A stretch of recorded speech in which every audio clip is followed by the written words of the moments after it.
암호화폐 생태계의 길을 밝히는 크립토 라이트하우스 시작합니다. 오늘 방송을 하기에 앞서서 두 가지 점을 이야기를 먼저 하고 시작하겠습니다. 여기서 다루는 크립토 라이트하우스는 최신 기술에 입각해서 그 암호화폐 생태계의 길을 밝힙니다. 그래서 내용이 조금 어렵게 느껴질 수가 있겠습니다. 특히 꾸준히 이 방송을 보지 않는 시청자에게는 그러할 겁니다.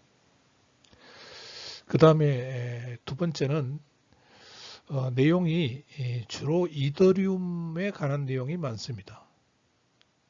그 이유는 이더리움이 2015년 7월 달에 이제 이더리움이 만들어진 이후부터 꾸준히 기술적 발전을 거듭해 왔고, 지금도 좋은 그런 어떤 장기 계획에 따라서 기술이 하나씩 혁신되어 나가고 있기 때문입니다. 그래서 다른 암호화폐에 비교할 수 없을 정도로 그 기술이 잘 정립되고 나가고 있기 때문에 그 이더리움에 관한 이야기를 많이 하게 됩니다. 그 점 이해해 주시길 바랍니다.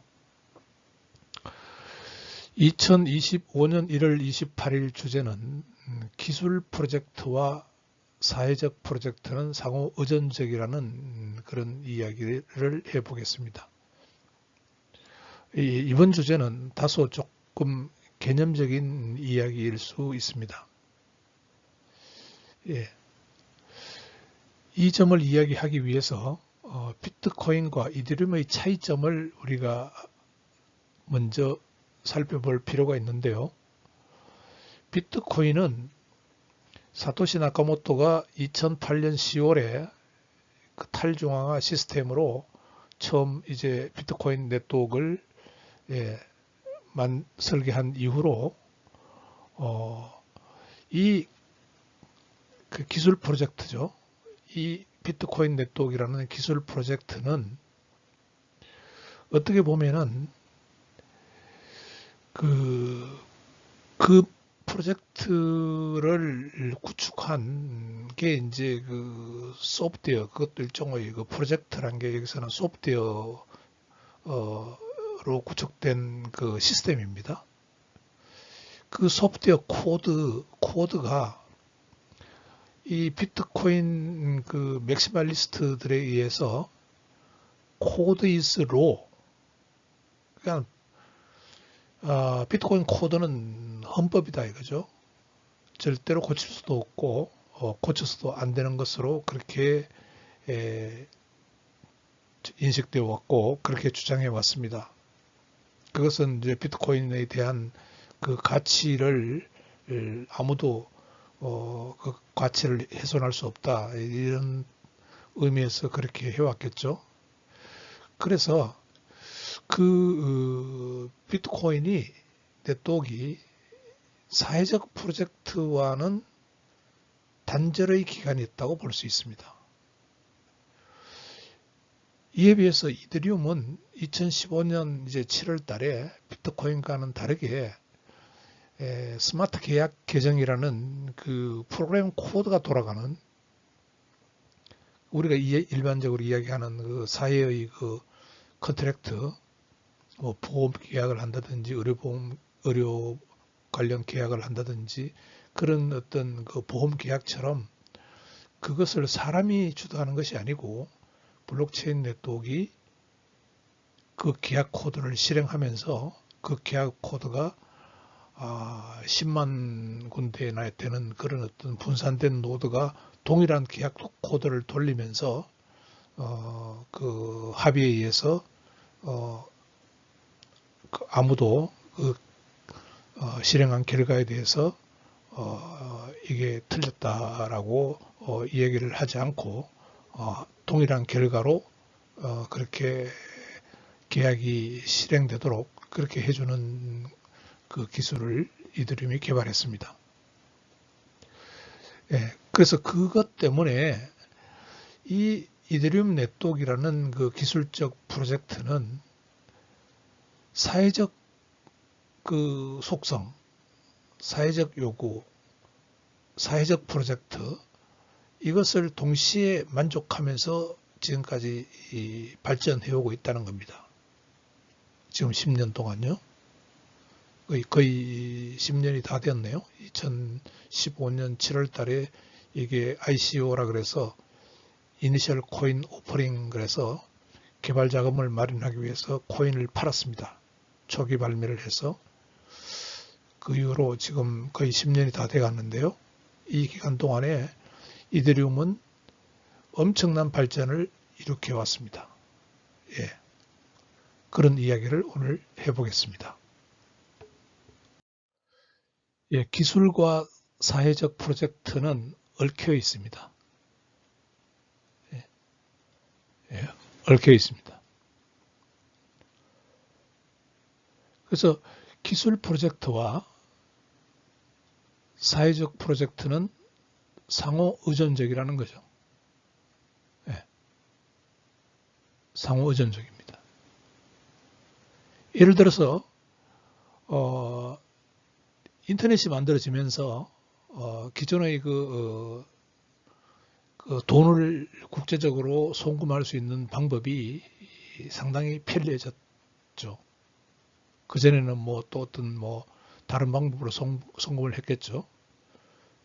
그것처럼 인터넷이라는 기술 프로젝트는 그 기존에 그 인터넷이 없을 때 국제 간에 송금하던 그 송금 시스템을 또 바꿔놓는 거죠. 그러니까 사회적 프로젝트로 상호 의존적입니다.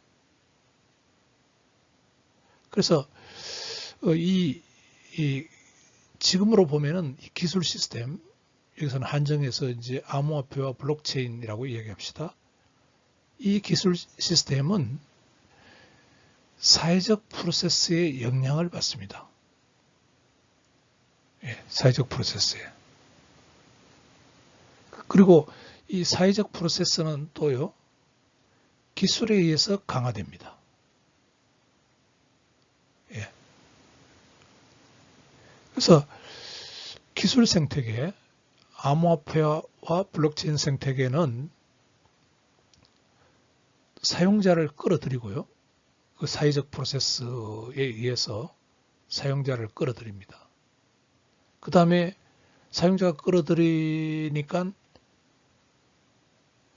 기술 생태계를 또 더 좋게 개발하는, 혁신하는 개발자들을 머물게 하는 인센티브를 제공할 수가 있죠. 그 돈을 투입할 수 있다는 겁니다. 예, 이런 관계에 있기 때문에 그 기술 프로젝트와 사회적 프로젝트는 상호 의존적이라는 이야기가 됩니다. 근데 이제 비트코인과 이더리움의 차이점을 보면은요, 비트코인은 기술 프로젝트와 사회적 프로젝트 간의 단절의 기간이 이어져 왔습니다. 2008년 이후로요. 이전 슬라이드에서 제가 code is law라고 이야기를 했죠. 안 바뀌는 거죠. 그 시스템 자체는. 기술 프로젝트는 한번 만들어지는 그 프로젝트가 바뀌지 않습니다. 반면에 이더리움은 다르죠. 이더리움은 기술적, 사회적 속성의 혼합에 의해서 지배되는 10년 기간이 흘렀습니다. 그래서 이더리움은 이 기술과 사회적 프로젝트가 얽혀서 혁신되어 오고 있는 것입니다. 예, 이더리움의 기술적, 사회적 영향을 봅시다. 자, 이더리움이 이런 이더리움 네트워크가 있다고 합시다. 이더리움 네트워크. 물론 이 이더리움 네트워크 인터넷 위에 올라가는 네트워크이죠. 그래서 이게 이제 노드들이 분산된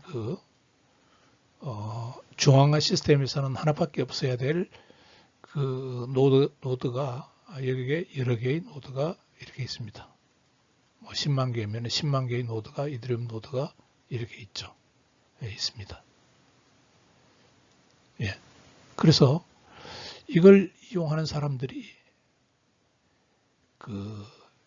대규모로 유용한 작업을 수행을 합니다. 수백만 명의 이 사람들이 ETH 또는 스테이블 코인 같은 것들을 이용해서 이 네트워크에서 저장하고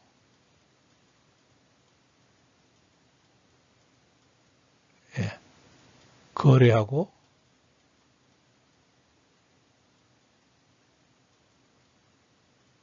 지불 수단으로 사용하고 있습니다.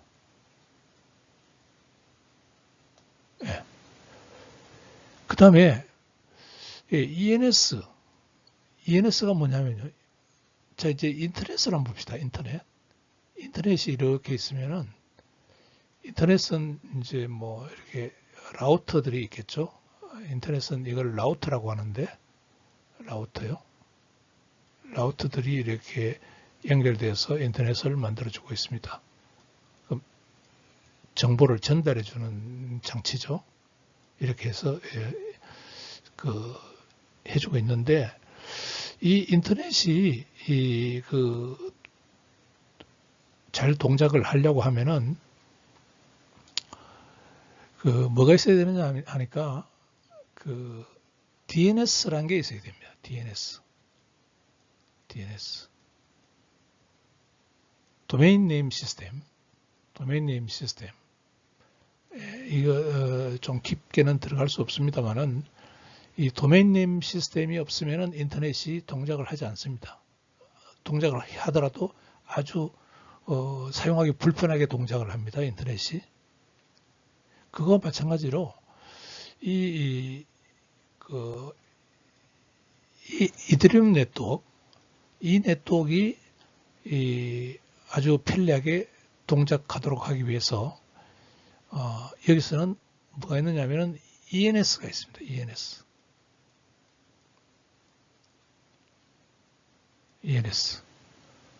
ENS도 이게 일종의 지금은 D앱 체인, 그래서 이것도 레이어 2 체인입니다. 지금은 레이어 2 체인요.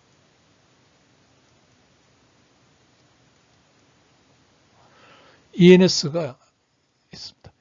이더리움 네임 서비스.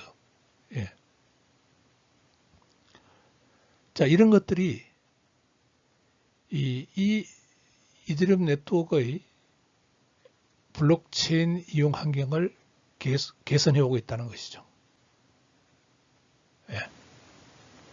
그 다음에 또 다른 L2 체인을 보면은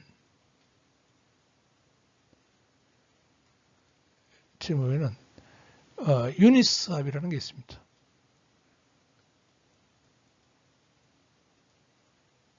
유니스왑. 이거는 그야말로 암호화폐 거래소입니다. 거래소. 탈중앙화 거래소입니다.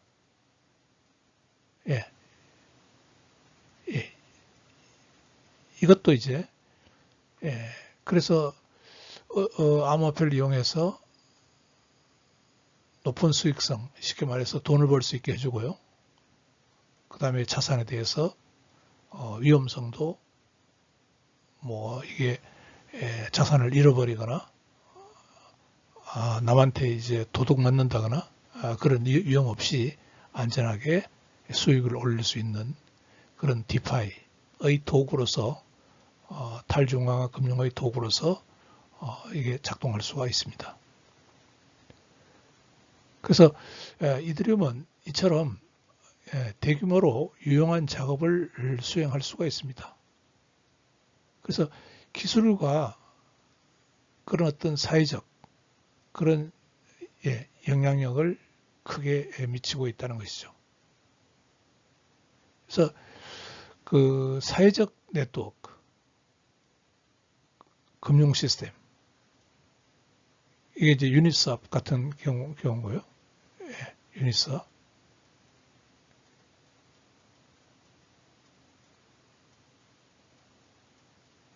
그다음에 이것도 예를 들어서 뭐 소니 같은 데서 만든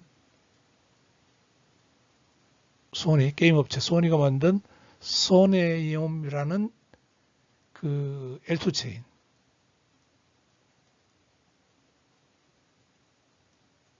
L2 체인. 이거는 소니를 이용하는 그 크리에이터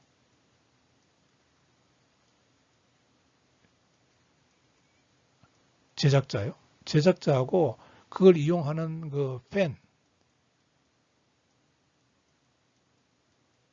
팬들의 어떤 이익을 위해서 일종의 그 소셜 네트워크를 하는 겁니다. 그래서 그렇게 이제 하는 데 있어서 과거와는 다른 어떤 그 분산형 대안, 그러니까 이 블록체인을 이용한다는 거죠. 이게 예, 블록체인 기술을 이용한다는 겁니다. 암호화폐와 블록체인 기술요. 그래서 이 기술을 이용해서 사회적 영향력,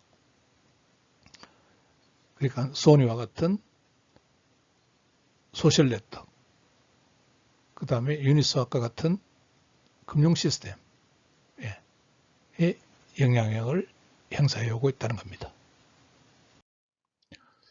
예, 이더리움의 그 과거의 도전과 현재의 개선에 대해서 한번 봅시다. 다시요. 이더리움 네트워크 이렇게 있습니다. 이렇게 과거는 하나의 그 중앙 서버가 있던 놈을 이제는 이렇게 10만 개 가까이 이렇게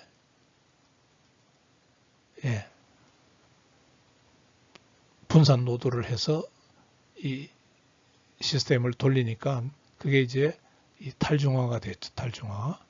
탈중앙화.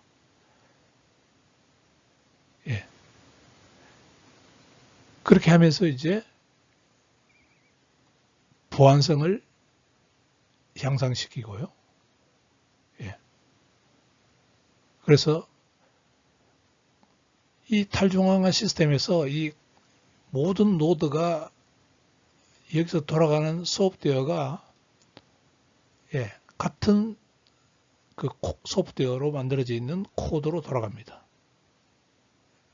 이게 인프라라고 보면, 전체가 인프라라고 보면은 이 인프라의 그 구성하는 요 노드마다 동일한 소프트웨어로 돌아가는데요.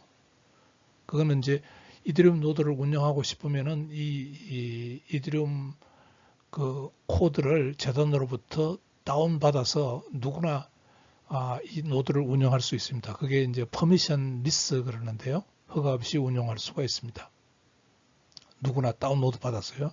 그래서 이 코드, 동일한 코드가 모든 노드에서 동일한 코드가 돌아가는 거죠.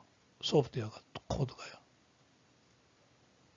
그래서 그 코드가 이제 잘 만들어져야 되는데 그 초기에는 약간 미성숙한 코드, 그 한마디로 결함이 있어서 또 보안도 노출되는 그런 문제가 있었고요. 보안 문제. 그 다음에 이제 이게 과거는 중앙화 하나의 서버만 작동하면 돼서 거래 처리 속도가 빨랐다 그랬죠. 그게 이제 비자 카드나 이런 것들이 거래 처리 속도를 초당 뭐 한 5,000건씩 이렇게 처리할 수 있는 능력이 있는데 비해서 이거는 이더리움을 이렇게 만들어 놓고 보니까 이렇게 10만 개의 노드가 모든 거래에 대해서 합의를 해야 되기 때문에 이게 1초당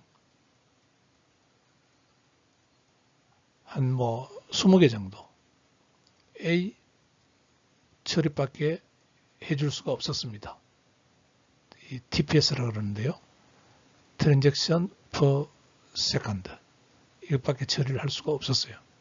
그러니까 이게 이제 스케일빌리티, 그래서 확장성의 한계죠. 근데 확장성의 한계인데 이 사용자 입장에서는 뭔가 거래는 처리가 돼야 되잖아요. 거래는 처리가 돼야 되는데 초당 이것밖에 처리를 못하니까, 그러면은 할 수 있는 방법은 뭡니까? 가스라는 걸 도입해서 거래할 때마다 수수료를 받는 거죠. 그러니까 사람들이 많으면 수수료를 많이 내고요. 예, 적으면은 적게 내도 되고, 뭐 그렇게 이제 수학적으로 이제 정의를 해놨는데, 그렇게 하다 보니까 확장성이 이렇게 제한되어 있으니까, 예, 이 거래 수수료가 자꾸 높아집니다. 그런 문제가 있고요. 그 다음에 이 코드 자체도 아직 미성숙 코드여서, 그게 이제 유명한 사건이 더 다운인데요. 더 다운은 그 이더리움을 이제 그 스테이킹, 뭔가 그 맡겨놓고 그 투자하는 겁니다. 그 벤처 캐피탈, 클라우드 펀딩 하듯이. 그러니까 어떤 프로젝트가 괜찮으면은 그 프로젝트에 사람들이 이더리움을 거기다가 맡겨놓으면은 그 사람은 그 맡겨놓은 이더리움 돈을 가지고 프로젝트를 수행해서 그 프로젝트가 성공하면은 그 이더리움을 그 맡겨놓은 사람한테 수익금을 배당해주는 뭔가 그런 어떤 걸로서, 한때는 이 더다오가 발행된 총 이더리움의 뭐 한 30% 정도까지 됐나요? 이만큼이 이 프로젝트에 몰렸습니다. 돈이. 그러다가 이게 그 해킹 사건이 일어났어요. 이게 다 돈 돌려주고 다 이거는 폐쇄해 버렸습니다. 더다오를. 예, 그런 문제가 있었죠. 아주 역사적인 사건인데요. 그래서 초기에는 이런 그 보안 문제도 있고, 또 미성숙한 코드 문제, 확장성의 한계, 이런 문제에 이제 의 도전이 있었습니다. 그래서 이것을 그 한마디로 사회적 그런 어떤 프로젝트를 하려고 하니까 이게 계속 또 기술이 발전할 수밖에 없는 거죠. 예, 이걸 만족하려니까요. 그래서 계속 기술 혁신을 해왔고, 특히 이제 이 확장성 측면에서 많은 발전이 있어 왔고요. 그 다음에 이 코드 자체도 이제는 감사를 통해서, 감사 도구와 그 다음에 보안 강화를 통해서 이것도 많이 이제 안정이 됐고요. 그 다음에 특히 이제 L2체인에서 ENS와 뭐 스왑 같은 이런 것들이 이제 도입이 되면서 이제 수수료도 낮아지고요. 그 말은 뭐냐니까 이 확장성이 높아졌다는 겁니다. 확장성이 높아지면서 거래 수수료도 낮아지고요. 수수료도 낮아졌습니다. 수수료가 그렇게 해서 이게 그 이더리움의 과거와 다르게 현재에서는 상당한 개선이 이루어지고 있다는 겁니다. 그래서 이더리움의 그 지속적인 발전 방향을 보면은 상당히 그 흥미롭고 바람직합니다.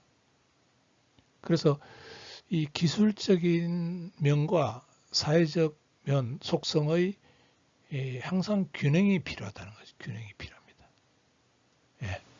그래서 기술만 있으면은 이게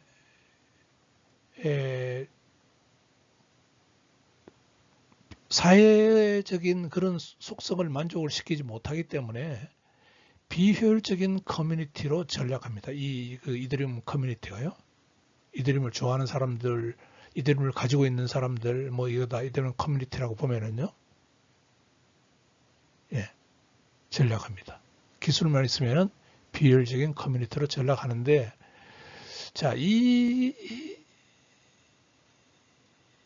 면에서 가장 안타까운 게 내가 봤을 때는 ICP입니다. ICP. 이 인터넷 컴퓨터라는 그 프로토콜인데요. 예, 이 ICP가 이게 상당히 그 이더리움이 나오고 난 뒤에 자기들이 뭔가 이더리움이 제2세대 암호화폐라면은 자기들이 제3세대 암호화폐라는 기치를 내걸고 이게 서브넷 구조라 그래서 그 체인키 기술에 의해서 이제 그 ICP를 만들었는데요. 얘도 스위스에 본부가 있습니다. ICP가 인력들도 아주 그 우수한 인력들 한 연구원 40명이 스위스에서 이 연구를 하고 있습니다. 계속요. 그런데 또 이더리움의 비테릭 자체도 이 체인키에 대해서 좋은 기술이라고 칭찬을 하고 있습니다. 그런데 기술만 좋지 사회적 속성의 어떤 균형을 찾지 못하는 게 문제입니다. 이게 ICP가. 그래서 지금 이 ICP 커뮤니티에 들어가 보면은 지금 야단 났습니다. 지금 ICP 그냥 희망을 가지고 갖고 있었는데 이제는 ICP를 포기해야 되는 것 아니냐. 그렇게 이야기하는 그 ICP 홀더, ICP를 가지고 있는 사람들이 많은데 내가 봤을 때는 이 문제 때문입니다. 기술만 있으면은 비효율적인 커뮤니티로 전락합니다. 또 사회성만 있으면은 혁신이 부재될 수가 있습니다. 이게 이제 그 삼성이 뭐 적당한 비유인지 모르겠습니다만은 삼성이 D램 그 기술 그냥 가지고 있던 D램 기술로 가지고 그냥 그 수출도 잘 되고 하니까 거기에 이제 조금 집착하다가 보니까 안주하다가 보니까 그 HBM 그 AI에 사용되는 그 하이 밴드위드스 고대역폭 메모리 여기에서 이제 그 SK 하이닉스에게 뒤지는 그런 결과가 나타났고 거기에 따라서 이제 전체 순이익도 SK 하이닉스가 앞서는 그런 엄청난 그 사건이 최근에 벌어졌습니다. 그런 것들이 이제 사회성만 추구하고 혁신이 부재된 그런 이유겠죠. 근데 이제 여기에 이제 암호화폐에서 제일 이런 특징을 보이는 게 솔라나입니다. 솔라나. 솔이라는 암호화폐가 있는 솔라나입니다. 그래서 요번에 그 보면 이 솔라나 위에서 트럼프 그 추종자들이 트럼프라는 밈 코인과 멜라니라는 밈 코인을 만들었죠. 이 솔라나 위에서. 그래서 솔라나는 너무 기술 혁신은 이제 그 하지 않고 어떻게 보면은 그 마케팅 해서 그 솔라나 가격만 끌어올리려고 하는 그러니까 뭐 나쁜 말입니다만은 탐욕만이 좋다는 그런 사고방식을 전개하고 있다고 볼 수 있겠죠. 이게 그래서 내가 보는 견지에서는 걱정되는 솔라나 뭐 걱정 뭐 할 필요도 없겠지만은 예, 솔라나의 가장 취약한 점이 이 부분입니다. 이 부분이요. 근데 이제 이더리움은 다르죠. 이더리움은 이 두 요소를 지속적으로 구축하며 발전 중입니다.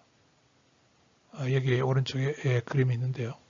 이렇게 탄탄대로로 가고 있다는 뜻입니다. 이더리움이요. 그래서 이더리움의 이 뭐냐? 다시 한번 요약해 보면은요. 글로벌한 검열 저항을 가지고 있고 허가 없는 블록체인을 구축합니다. 그 말은 뭐냐면은 이 구글 같은 중앙 시스템에서는 서버 하나만 있잖아요. 데이터베이스를 가지고 있는 서버 하나만 중앙화 시스템에서는 그러면은 뭐 정부가 됐든 뭐 해커가 됐든 이것을 제어를 할 수가 있습니다. 동작을 못하게 할 수 있고요. 특별한 것은 뭐 너 취급할 수 없어 이렇게 할 수도 있고요. 기후에 대해서 나쁜 소리 하면은 그 이산화탄소가 오히려 인간 세상에 도움이 된다. 뭐 이런 이야기를 하는 사람들 이야기도 여기서는 검열해가지고 걸려버릴 수가 있고요. 예, 그런 특징이 있는데 이게 이제 탈중앙화 시스템이 되면은 이게 노드가 이렇게 하나만 있는 게 아니고 분산되죠. 분산되면은 이게 검열할 수 있었던 게 검열 저항이 성이 있다. 그래서 저항. 검열을 할 수 없게 됩니다. 그래서 이게 검열을 한다고 하는 게 뭐냐니까 51% 공격을 할 수 있다는 거거든요. 이 분산된 노드의 51% 이상을 동시에 공격하지 않는 이상은 공격을 할 수가 없습니다. 예, 그런 이더리움 특징이 있고요. 그 다음에 허가 없는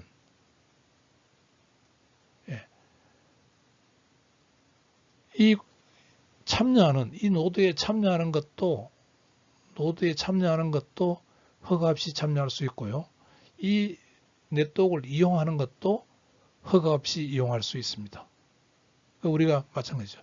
이 도로를 이용하는 게 고속도로를 이용하는데 누구나 이용할 수 있듯이 블록체인도 마찬가지입니다. 그리고 그 분산형 어플리케이션을 위한 무료 개방형 플랫폼이다. 그 아까 이야기하는 유니스왑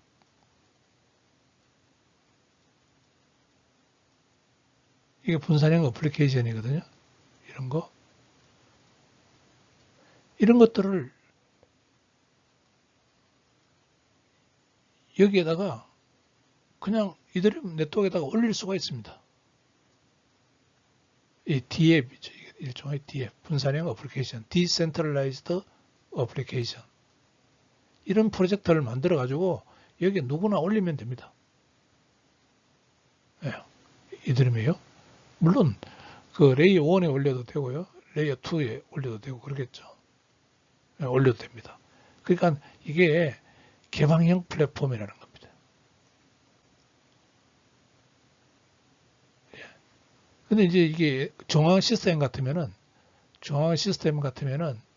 예, 구글 서버다 그러면 구글 서버에 뭐 올리려 그러면은 허가를 맡아야 되죠. 예, 개방형이 아니죠. 예, 근데 이것은 개방형입니다. 무료 개방형입니다. 물론 이제 거래 수수료는 내야 되겠죠. 이용하려고 하면은 수수료는 내야 됩니다. 실행시키려면 수수료는 내야 됩니다. 소프트웨어 코드이기 때문에요. 예, 그래야지만 이 노드들이 보상을 받으니까요. 예. 그래야 또 네트워크에 참여할 수 있으니까 그렇습니다. 그 다음에 오픈소스 소프트웨어 프로젝트 원칙입니다. 그러니까 그건 뭐냐면은 이 유닛스왑 이게 소프트웨어인데요. 이거 다 소프트웨어입니다. 소프트웨어인데 이 소프트웨어는 모두 다 이 중요한 이야기인데요. 블록체인에서는 오픈 소스여야 돼요. 오픈 소스. 그게 왜 그러냐니까 블록체인 자체가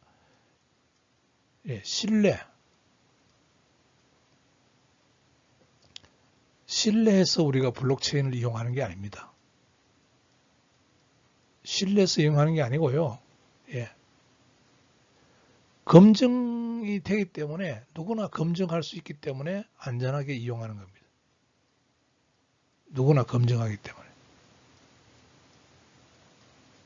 검증할 수 있기 때문에. 이거는 우리가 자판기 있죠? 자판기. 뭐 이렇게 사무실 복도에 설치되어 있는 코카콜라를 누르면 코카콜라가 나오고 칠성사이다 누르면 칠성사이다 나오고 하는 거 있죠. 그게 뭐냐면은 우리는 그 기계가 예를 들어서 롯데백화점 주인이 거기다 갖다 놨다. 그래서 믿어서 믿는 게 아니고요. 내가 돈 1,000원을 넣으면은 코카콜라가 하나 나올 것이다. 1,000원을 넣으면은 삼다수가 하나 나올 것이다. 이거를 이 기계를 롯데백화점 주인이 갖다 놔서 그 롯데백화점 주인을 내가 신뢰하기 때문에 이 기계를 믿고 내가 돈을 집어넣고 누르는 게 아니고요. 그 기계의 돌아가는 그 메커니즘을 내가 검증으로 이해하기 때문에 이거 돈 넣고 누르면 분명히 이거 누르면 이게 나온다 라고 검증이 됐기 때문에 그 기계를 안심하고 내가 돈을 넣고 누르는 겁니다. 이것도 마찬가지예요. 이것도 다 소프트웨어가 유니스왑이나 이런 그 DApp들 소프트웨어가 모두 다 오픈소스로 이게 이렇게 돌아가는구나 라고 누구든지 검증 가능합니다. 그러니까 이걸 이용해서 자산을 거래하는 겁니다. 빌리고 이자 받고 다른 거하고 바꾸고 멀리 보내고 이런 것들을 다 여기서 믿고 하는 겁니다. 왜 믿고 하느냐? 소프트웨어가 오픈소스로 검증됐으니까 이렇게 하면 이렇게 작동한다 라고 오픈소스로 검증되어 있기 때문에 그렇습니다. 그래서 모든 프로젝트가 오픈소스 원칙입니다. 그래서 이더리움은 이 세 가지 특징을 다 만족하는 것이라고 볼 수 있습니다.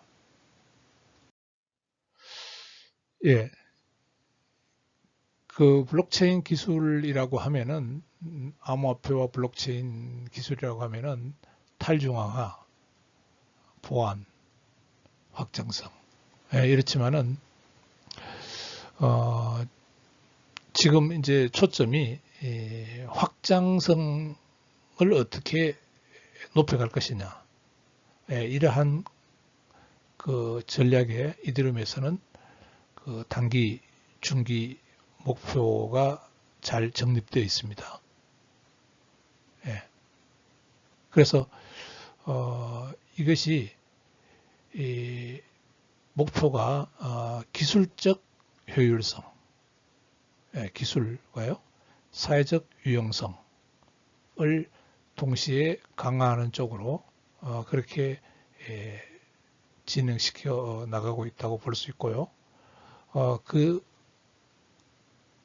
중요한 것 중에 하나가 확장성을 어떻게 할 것이냐 하는 데 있어서 이제 이 레이어 1, 레이어 2 구조, 레이어 1을 이더리움이 담당하고요. 이 레이어 2 지점을 레이어 2가 담당하는 이러한 구조로 이 레이어 2가 계속 여러 기관들에 의해서 보급이 되고 있고, 그래서 이 레이어 2에 의해서 그 웹 2, 기존의 웹2로 서비스를 하던 것에서 이제 웹3로 예, 서비스를 하는 그런 전환이 예, 이루어지고 있습니다. 그래서 다음 이틀 후에 제가 방송할 내용은 요 부분에 대한 이야기입니다. 주로 이제 L2에 대한 이야기입니다. 예. 예. 2025년 1월 28일 크립토 라이트하우스 방송을 여기서 마칩니다. 감사합니다.